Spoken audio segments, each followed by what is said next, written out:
जय गौर हरि, हरे कृष्णा। मैं अतुल्य निमाई दास आप सभी को प्रणाम करता हूं और आप सभी का स्वागत करता हूं daily dose of Bhagavad Gita series में। तो आज हम ले रहे हैं दूसरे अध्याय का 54वां श्लोक 2.54।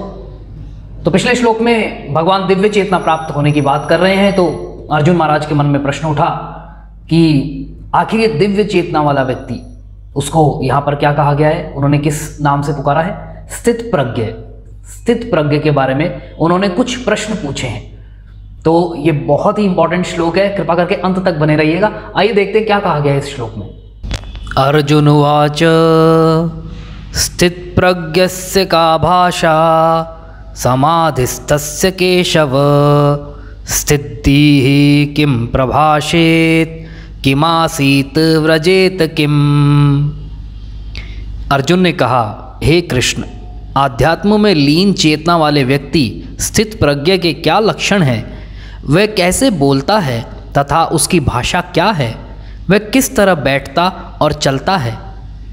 तो देखिए, स्थित प्रज्ञ, स्थित का मतलब स्थिर, जो स्थिर होता है। तो उसका मतलब क्या हो गया? वो जानना चाह रहे हैं कि जिस दिव्य चेतना वाले व्यक्ति के बारे में आप बात कर रहे हैं भगवान, वो स्थित प्रज्ञ जो होता है, वो उसके क्या लक्षण हैं? तो सबसे पहला लक्षण क्या है कि वो हर समय भगवान की सेवा में लगा रहता है। किसी भी प्रकार से वो भगवान की सेवा से विलग नहीं होता। उसका प्रयास हर समय यही रहता है, किसी भी तरीके से मैं भगवान श्री कृष्ण को संतुष्ट कर सकूं। और एक चीज और ध्यान रखिएगा, आदमी हम स्थिर किस चीज में हो सकते हैं? किस कार्य में हो सकते हैं? जो कार्य स्वयं स्थिर हो, तो वो क्या है? भगवान की सेवा। क्योंकि भगवान खुद स्थिर हैं, उनके अलावा तो कोई स्थिर कोई चीज है नहीं। भौतिक जगत में तो कोई भी चीज स्थिर नहीं है, हर समय हर चीज बदलती रहती है। कुछ चीजें होती है जो क्षणों में चेंज हो जाती है, कुछ मिनटों में, कुछ घंटों में, कुछ दिनों में, कुछ सालों में और कुछ कल्पों में। परंतु भगवान तो थे, हैं और रहेंगे, इसलिए उनकी सेवा थी, है और रहेगी। जैसे प्रभुपाद जी यहां परपट में कह रहे हैं कि हम जब किसी धनी व्यक्ति की बात करते हैं तो उसके लक्षणों की बात करते हैं कि उसके पास इतना पैसा है, उसके पास ये चीज है, उसके पास वो बंगले हैं, वो गाड़ियां हैं, उसका ये बिजनेस है। जैसे रोगी, मरीज जो होता है, पेशेंट, तो मरीज के भी क्या होते हैं? लक्षण होते हैं। डॉक्टर मरीज को लक्षणों से, जैसे रोगी, मरीज, पेशेंट को डॉक्टर कैसे पहचानता है? लक्षणों से। वो देखता है, आंख में देखेगा, फिर बोले मुंह खोलेगा, फिर टॉर्च से देखेगा, फिर कभी कभी उंगलियां चेक करेगा, ठीक है। तो वो देखता है कि लक्षण किस बीमारी के आ रहे हैं, उस हिसाब से वो फिर उस इलाज को परफॉर्म करता है। या कोई विद्वान, उस विद्वान के पास आप जाओगे तो वो हमेशा ज्ञान की बात करता है। उसी तरीके से जो भगवान कृष्ण की सेवा में हर समय लगा है, वो क्या है? एक स्थित प्रज्ञ व्यक्ति के लक्षण है। वो जब बात करेगा भगवान कृष्ण की बात करेगा, जब वो कोई भी कार्य करेगा भगवान कृष्ण की सेवा के लिए करेगा। कभी भी वो अपने इंद्र तृप्ति के लिए, अपनी इच्छाओं के लिए, अपने लिए कोई कार्य नहीं करता। बस उतना ही करता है जितना की जरूरत है, जितनी आवश्यकता है, सिर्फ उतना ही। आगे क्या कह रहे हैं? वह कैसे बोलता है तथा उसकी भाषा क्या है? वो कैसे बोलता है? तो प्रभुपाद जी बड़ा अच्छा उदाहरण देते हैं परपट के अंदर कि जब तक कोई व्यक्ति बोलता नहीं है, तब तक उसके बारे में हम अंदाजा नहीं लगा पाते। और बड़ा स्ट्रांग उदाहरण देते थे कि एक राजगद्दी पर एक कुत्ते को आप बिठा दो और उसके सर पर मुकुट पहना दो, तो दूर से जब आप देखोगे तो आपको लगेगा कोई व्यक्ति बैठा है, कोई इंसान बैठा है। परंतु डाउट है, तो उस डाउट को दूर करने का तरीका क्या है कि कोई इंसान बैठा है या कोई कुत्ता बैठा है? तो क्या तरीका है? प्रभुपाद जी कहते थे, बॉल फेंक दो उसकी तरफ, तो क्या करेगा? बॉल के ऊपर झपट जाएगा।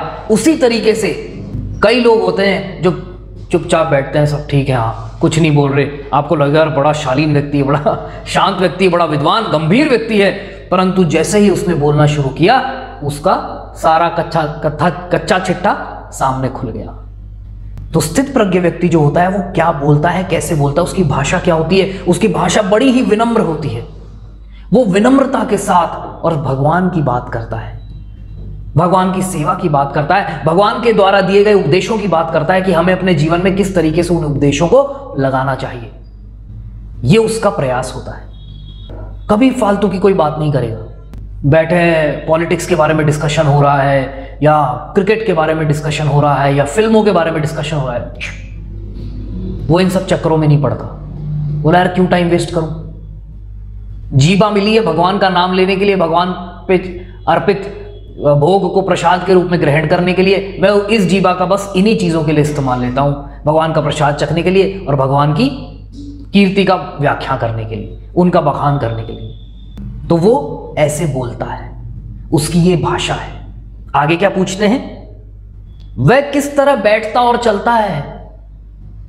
अब आप सोचोगे यार बैठता और चलता है का क्या मतलब है। बैठता तो वैसे ही होगा जैसे हर व्यक्ति बैठता है और चलता भी वैसे ही होगा। ऐसा तो है नहीं कि उछल उछल के चलेगा, कभी इधर बैठेगा ऐसे बैठेगा तो कभी टेढ़ा बैठेगा, ऐसा तो होगा नहीं। वैसे ही बैठेगा जैसा बैठते हैं, वैसे ही चलता है जैसे सब चलते हैं। तो फिर क्यों पूछा अर्जुन महाराज ने यह प्रश्न। तो बैठने का मतलब है कि एक्ट कैसे करता है, उसके एक्शंस क्या होते हैं, कार्य कैसे करता है। तो उसके कार्य क्या होते हैं, सेवा। और कैसे चलता है का मतलब, अगर वो चलता है तो वो चल के करता क्या है, वो जाता कहां है, तो वो भगवान की शरण में जाता है, वो भगवान के दिए गए ज्ञान का प्रचार करने जाता है, वो तीर्थों में जाता है, तीर्थ स्थलों पे जाता है। जैसे शास्त्रों में आता है कि कलयुग जब आया तो गंगा जी ने भगवान विष्णु से ये प्रार्थना करी कि कलयुग आ गया प्रभु, अब तो सब पापी ही पापी आएंगे और मेरे अंदर आके उन पापों को धोएंगे, तो मैं इतना पाप कहां से संभालूंगी, मैं कलयुग में नहीं आऊंगी, मुझे आप क्षमा कर दीजिए, मैं कलयुग में नहीं आ सकती। तो भगवान ने कहा था कि तुम चिंता मत करो, मेरे भक्त आएंगे तीर्थों पर और जब वो आएंगे तो वो तुम्हें शुद्ध कर देंगे। जब तुम्हारा जल उनके चरणों को छुएगा तो तुम शुद्ध हो जाओगे। इसीलिए जो भक्त होते हैं भगवान के, वो तीर्थों पर जाते हैं। परंतु तीर्थ पर जाने का मतलब यह है कि वहां सिर्फ और सिर्फ भगवान की सेवा का भाव होना चाहिए, भगवान के प्रति लगाव होना चाहिए, तभी वहां जाने का कोई फायदा है। हम पिकनिक मनाने तीर्थों पे नहीं जाते। अगर हम पिकनिक मनाने के भाव से तीर्थ पे चले गए तो हमारा सब गया हुआ बेफल हो जाता है, निष्फल हो जाता है और उल्टा हम पे पाप लग जाता है। हम गए तो तीर्थ पर थे, परंतु हम पाप लेकर वहां से लौट कर आए हैं, क्योंकि तीर्थ स्थान कोई घूमने की जगह नहीं है। आज दिल्ली से नोएडा, गुड़गांव, इन आसपास जो वृंदावन के जो करीब है, जयपुर, आगरा, वहां से लोग घूमने जाते हैं हर वीकेंड पे वहां पर। नहीं, वो घूमने की जगह नहीं है, वो घूमने की जगह नहीं है। आपको घूमने जाना है, आप और कहीं जाइए, हिल स्टेशन पे जाइए, धामों में घूमने क्यों जाते। तो ये लक्षण होते हैं स्थित प्रज्ञ के। ये इस तरीके से वो बोलता है, ये उसकी भाषा होती है, ऐसे वो बैठता है और ऐसे वो चलता है। अब इसका उत्तर और आगे भगवान अगले श्लोक में दे रहे हैं, तो परसों आपके लिए वो श्लोक लेकर आएंगे, तो आप देखते रहिए। आप सभी का बहुत बहुत धन्यवाद। हरे कृष्णा, जय गौर हरि, जय श्रील प्रभुपाद।